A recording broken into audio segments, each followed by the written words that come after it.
All right, here in Connecticut, we have a line of heavy showers moving across the state right now with some embedded thunder. We got that line essentially from right around Woodstock into New Haven County, and there's more showers off to our west. Nothing severe in Connecticut right now, but as we go into the next couple of hours into this evening, we can't rule out a strong to severe storm somewhere in Connecticut. Of course, we're following Hurricane Dorian.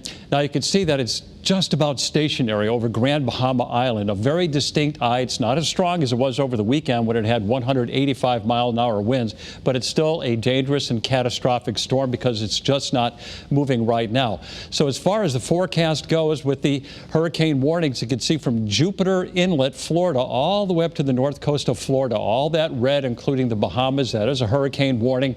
And the pink that you see, that's a hurricane watch from Georgia on into South Carolina. Now the forecast still keeps the storm offshore.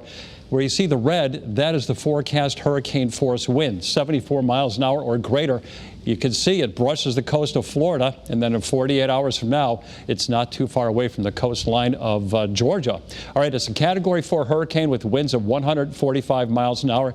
And this is what's so sad about this storm. It is stationary right now. It is going to start increasing in forward speed, and that's the forecast position tomorrow at 2 p.m. to the east of Florida, taking a turn to the north as a Category 3 hurricane. We go to 2 p.m. Wednesday, still hugging the coast of Florida, closer to Jacksonville, as still a major hurricane.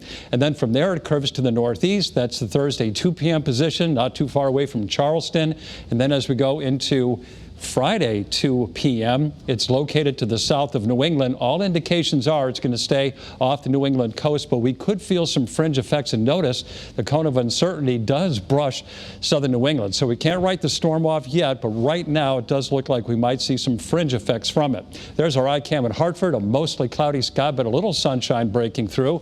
A mostly cloudy sky in New Haven where there's been some rain recently, and temperatures now are in the 70s under that mostly cloudy sky. And dew point temperatures are in the 60s and low 70s right now. So the air is humid, and that humid air is coming in on a south to southwesterly breeze that in some parts of the state it's fairly strong. We had a tornado warning on Long Island just a little while ago. That has expired, but more showers and storms are off to our north and west. So again, there could be an isolated strong to severe storm somewhere in Connecticut.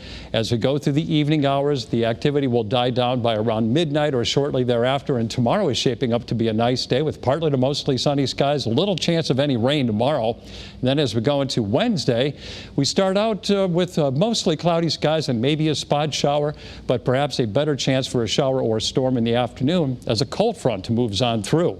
So lows tonight, later tonight, 55 to 65, and highs for tomorrow in the upper 70s and low 80s, and the humidity won't be too bad.